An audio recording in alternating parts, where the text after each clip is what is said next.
Every war crime explained. There's an old saying that goes, all is fair in love and war. But I would argue that saying is totally and utterly wrong.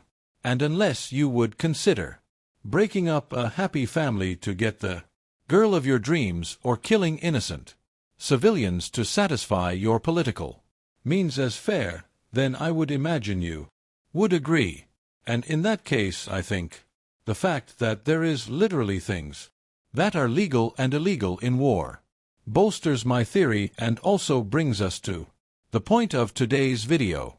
War, undoubtedly, is one of the most hellish experiences available on Earth. And, somewhat paradoxically, war has its own code of ethics. Now, whether or not these codes are actually followed or not depends. Regardless, there are some acts, weapons, and strategies that are considered simply too cruel for war. And in today's video, I'm going to describe in detail every single thing that is banned or illegal in war, starting with the earliest recorded examples of war crimes and ending in the current standards for ethical warfare, aka everything that is considered a war crime. Let's begin. Ancient rules of war. With how brutal day-to-day life was thousands of years ago, it's almost hard to imagine how brutal war must have been in that time period. However, believe it or not, even in some of the earliest civilizations, the concept of ethical war and war crimes was present, albeit in a rather rudimentary way. Now, it's important to note that the term war crime has really only existed since the 1800s, although the concept of rules and warfare predates that by thousands of years and actually has set the foundation for modern war crimes and war standards today. I'm going to keep this section brief, although I did want to quickly mention a few interesting and unique war crimes from a handful of different ancient civilizations, starting in ancient India, going back all the way to roughly 600 BCE.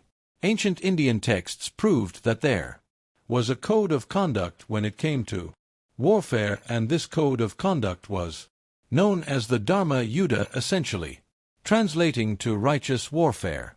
The principles of the Dharma Yuddha were meant to be taken as law, and it was said that breaking these rules during warfare would result in moral consequences, and the rules stated in the Dharmottha are the following.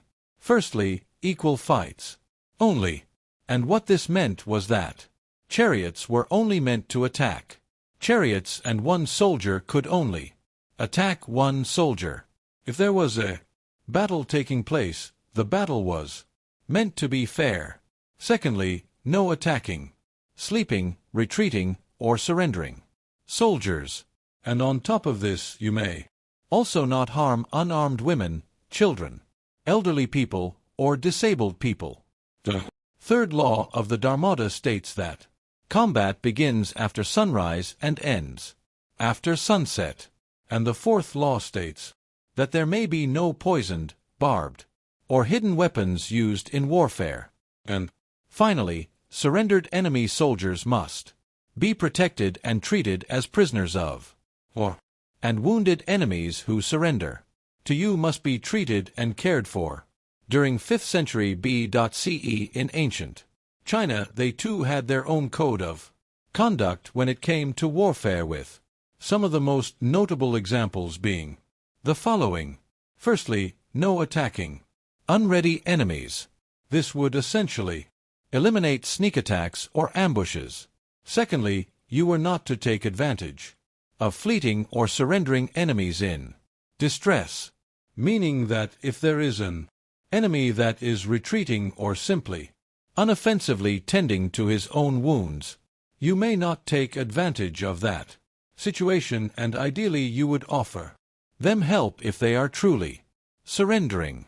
Interestingly, it was also around this time when Sun Tzu's book, The Art of War, was released, and in it he emphasized the importance of strategy over brutality in warfare and suggested focusing on subduing power players to avoid excessive destruction in cities.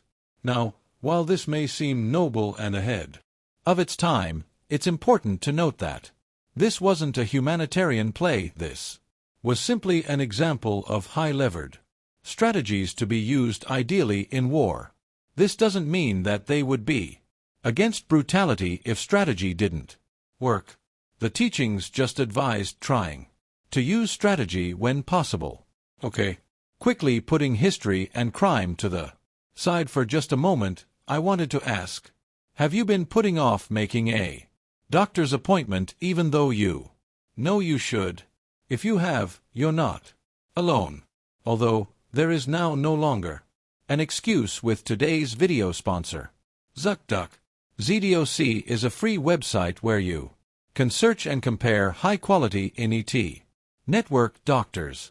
Choose the right one for your needs and instantly click to book an appointment. From dentistry to eye care to skin care to foot care and almost everything in between, ZocDoc makes it easy to book NET network appointments with more than 250,000 healthcare providers.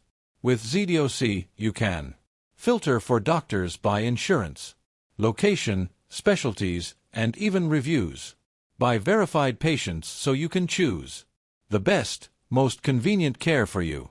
When you found the doctor you need, you can see their actual appointment openings.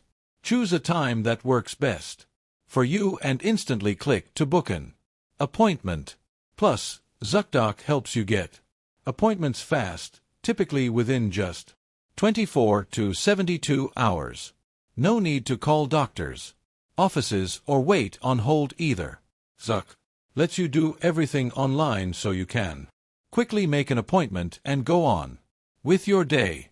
So, stop waiting, stop guessing, and start getting the care you need today.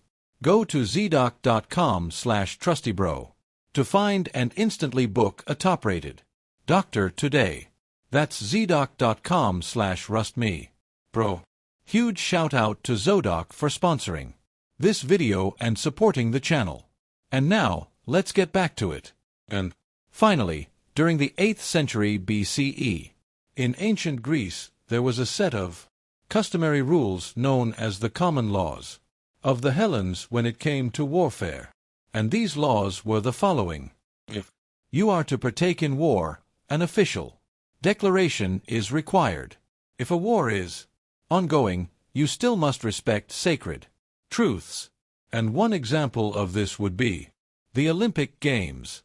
Thirdly, if you were in possession of dead enemies, you had to return them if requested. And finally, you may not mutilate enemy corpses as it was considered barbaric. Now, a couple of notes about these Greek rules specifically. For starters, these were not necessarily written followed rules. These were actually unwritten customs that were well customary and agreed upon across different Greek city-states.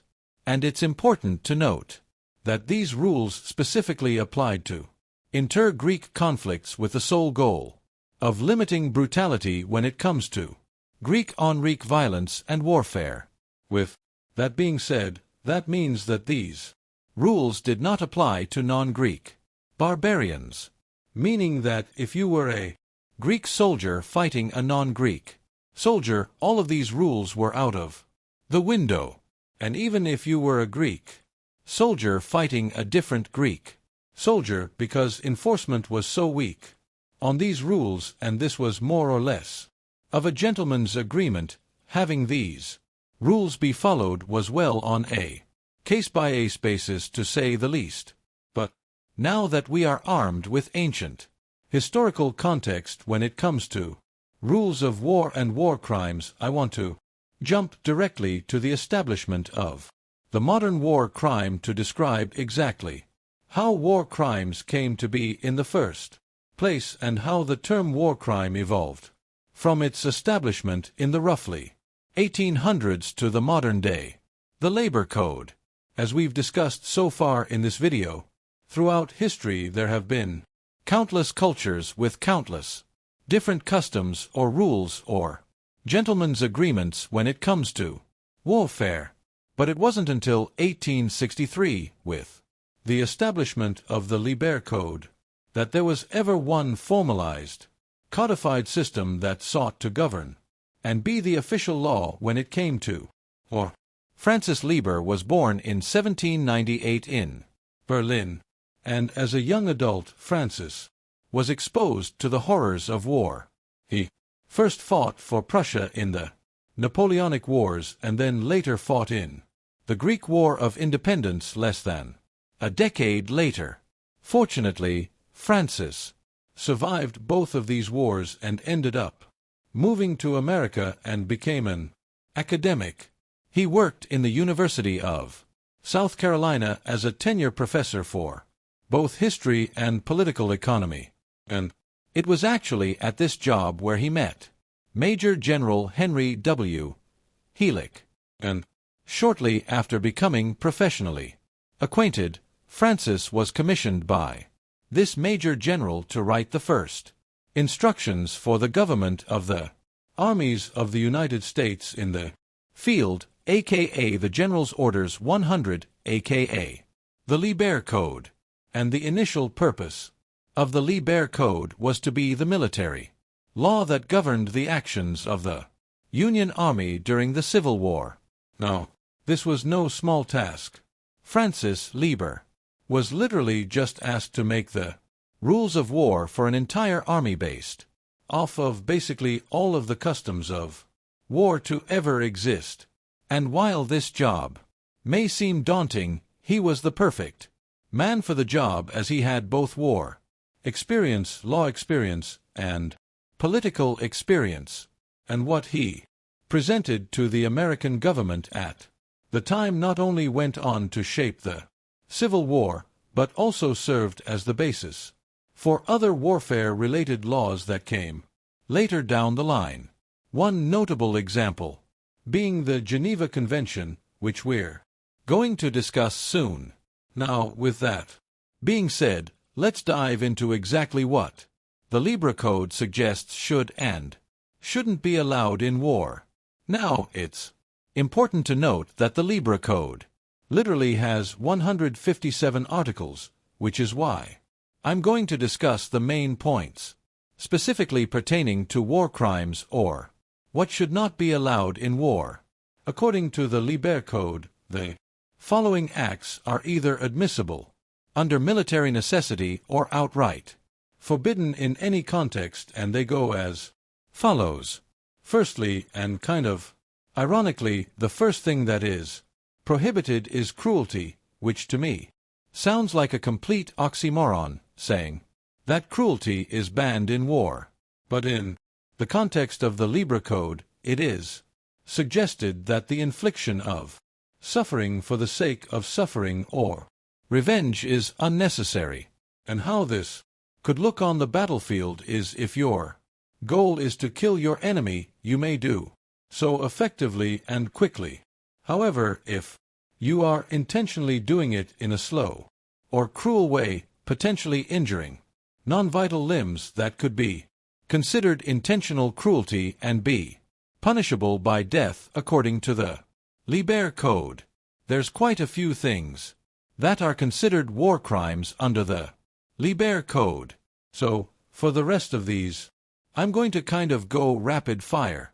Other notable acts that are considered war crimes under the Liber Code are as follows: torturing enemy soldiers, including to extort them for confessions, using poison in any way, any act of hostility that makes returning to peace unnecessarily difficult, destruction of property that is not commanded by an authorized officer, robbery, specifically stealing private items off of enemy soldiers, rape of any kind, wounding, maiming, or killing civilians, committing any crime against civilians, including arson, murder, robbery, fraud, or forgery, killing prisoners of war, racially discriminating prisoners of war, and firing upon outposts, sentinels, or pickets. Now, even with that small bit of context, it's easy to understand that the core purpose of the Liber Code was to minimize cruelty and prolonged suffering as much as possible within the context of war. And with the Liber Code literally being the first draft ever made in the context of war crimes and international humanitarian law, it's truly not a bad first draft, especially for being made by one guy. And the Liber Code was thought to be so fair and so revolutionary at the time that on April 24, 1863, President Abraham Lincoln himself issued the Liber Code to be the official binding military law for the Union Army throughout the American Civil War. And while the Liber Code initially had a very niche application, at least in a global context, it would soon go on to become the global standard when it comes to humanitarian law during warfare, as well as the global governing law when it comes to war crimes.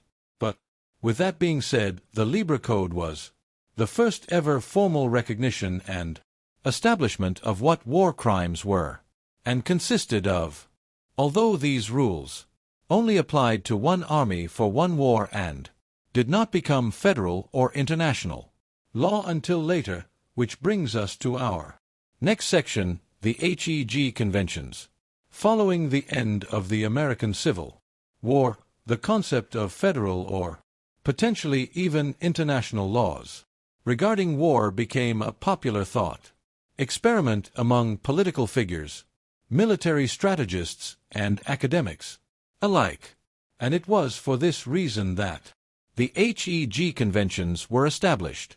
The HEG Conventions were a series of international treaties and declarations negotiated in both 1988 and 1907 at two different peace conferences in the Netherlands, and the HEG Conventions were the precursor to the famous Geneva Conventions, which we'll get into next. But the HEG Conventions are extremely important in the context of war crimes, because just like the Liber Code was the first ever recognized law for warfare, the HEG Conventions was the first ever international law when it came to war crimes, and laws of war. And as I stated earlier, the Liber Code was a massive influence on the HEG Conventions, although the two are not identical with the HEG Conventions, affirming the Liber Code but also adding the following. And just for context, I'm going to be combining both Hague Conventions into one, because the 1899 and the 1907 Hague Conventions are both similar. The 1907 Hague Conventions were just a revision of the original, so for that reason, I'm just going to combine them here.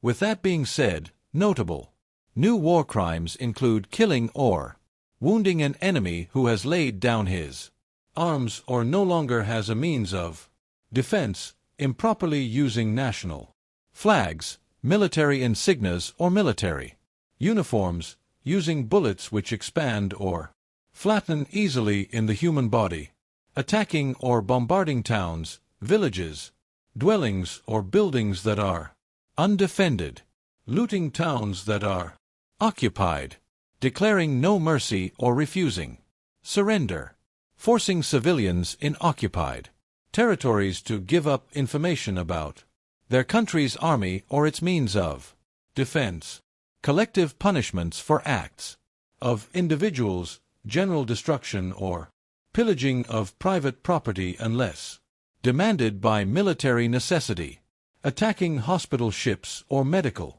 personnel, not respecting neutral powers and territories, and automatic submarine contact mines must not become indiscriminate hazards after control is lost, which I have no idea how you would even go about well collecting mines in an area you've already lost.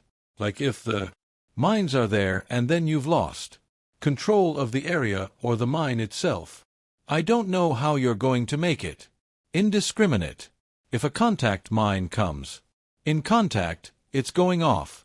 But, regardless, the head conventions were groundbreaking when it came to international humanitarian and warfare law, and also made some interesting changes when it came to warfare in general, like the addition of laws pertaining to naval warfare. But of course, the establishment of war crimes did not end with the HEG conventions, which leads us to our next and likely most famous conventions, the Geneva Conventions. Here we are. That's right. Which you've all been waiting for. The most famous and also most recent adaptation of the list of actions that are considered war crimes, as well as other codes of conduct when it comes to warfare and humanitarian stuff. The Geneva Conventions of 1949 are the most famous Geneva Conventions and consist of 4 different treaties. These 4 treaties consist of previous Geneva Conventions. Interestingly, the Geneva Conventions actually date back to the 1860s, predating the HEG conventions. But that initial Geneva Convention really only focused on one thing. Figured I would put all of the Geneva Conventions together and chronologically time it with the 1949 Geneva Conventions, because that's where it really became its final form, so to speak. If you're unfamiliar, the Geneva Convention itself is the core of all modern international humanitarian law, or IHL, and its sole goal is to protect the victims of armed conflicts. The Geneva Conventions of 1949 were, of course, a byproduct of the end of the Second World War, where many crimes against humanity and war crimes were committed. And on top of the Geneva Conventions in 1949, we also saw the establishment of the Nuremberg Principles, which isn't worth its own section, but essentially the Nuremberg Principles were created not necessarily to define war crimes, but to ensure war crimes were punished. And because there was a lot of Nazi Party members after World War II who committed war crimes, the International Law Commission and United Nations saw it was vital that they created the Nuremberg Principles to ensure all of these guilty individuals did not escape punishment. To put it briefly, the Nuremberg Principles basically state that anybody who commits a war crime is, well, a war criminal. And, most importantly, anybody who commits a war crime is subject to penalty at an international level with international law. And internal laws of a country cannot impede or override this international law, essentially meaning that if you were a Nazi general who committed a war crime, the German government could not change their local laws to get you off of the hook for this war crime, because the war crime or international law supersedes the national law. And on top of this, the Nuremberg Principles also ensured that political status did not relieve the war criminal of their punishment, which is important. But yeah, that's basically the Nuremberg Principles, just ensuring that the laws were actually taken seriously and enforced. But back to the Geneva Conventions. The first Geneva Convention was actually introduced, like I mentioned, in 1864 and was specifically aimed at creating rules around the treatment of sick and wounded armed forces on the battlefield. The second Geneva Convention actually replaced the HEG Convention of 1907 and essentially contained everything from the first Geneva Convention and the HEG Conventions. The Third Geneva Convention was focused on the treatment of war prisoners and replaced the previous Geneva Convention. And the fourth and final Geneva Convention is the one we're discussing now, which is basically the all-encompassing Geneva Convention. Now, with all of this being said, before I say Geneva Convention for the millionth time, let me explain some of the newest additions introduced with the Geneva Conventions. Once again, this list includes introductions from all of the Geneva Conventions dating from the 1860s to the 1940s. The Geneva Gas Protocol states that the use of any expiating, poisonous, or other gases in biological warfare methods are strictly prohibited and considered war crimes. Torture, inhumane treatments, including biological experiments, are also war crimes. Compelling a prisoner of war or other protected person like civilians to serve in the forces of a hostile power is a war crime. Depriving a prisoner or war or enemy civilian of their rights and a regular trial is a war crime. And instead of just repeating myself and saying everything's a war crime, everything I'm about to say is a war crime. Taking of hostages, unlawful deportation or unlawful confinement, any act that outrages personal dignity, specifically humiliating or degrading treatment of a protected person, any type of violence, murder, or mutilation of a protected person. You must search for, collect, care for, and evacuate without discrimination when it comes to prisoners of war. You must not attack medical transports or facilities. You must not deprive prisoners of war of food, clothing, medical care, and they must not do forced labor in dangerous or hostile conditions. You must protect one's family's honor and religious practices, and you must not make any indiscriminate attacks. In addition to these, you cannot use human shields. You cannot attack cultural objects or monuments. You cannot intentionally starve civilians as a method of warfare, and you cannot attack undefended or demilitarized zones. And this, of course, is also in addition to all of the other previous laws and rules I suggested. That is, after the ancient ones. The ancient ones don't apply here. But yeah, once again, I'm sure you can see another common theme amongst all of these codes and conventions. The underlying thesis is that these rules are supposed to prohibit unnecessary suffering across the board and specifically protect non-participants in the war, aka sick, elderly, injured, or civilians. And one of the biggest changes with the Nuremberg trials and the Geneva Conventions is the mandate for accountability of people who break these war crimes.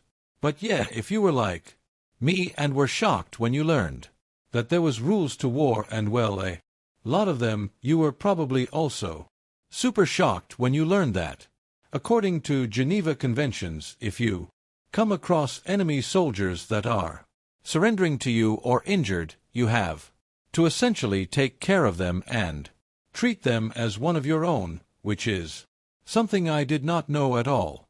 And while I'm curious how much this is actually well honored, it is nice to see that there is at least rules in place to take care of your fellow human even in some of the most hellish and disgusting conditions ever imaginable. But with that, ladies and gentlemen, there you have it.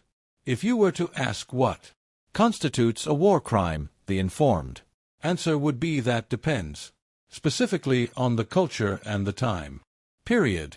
But now that I just said that out loud, I feel like that's kind of a Redditor answer to that question. So let me give you the once and for all conclusive list of major war crimes that exist in the modern day.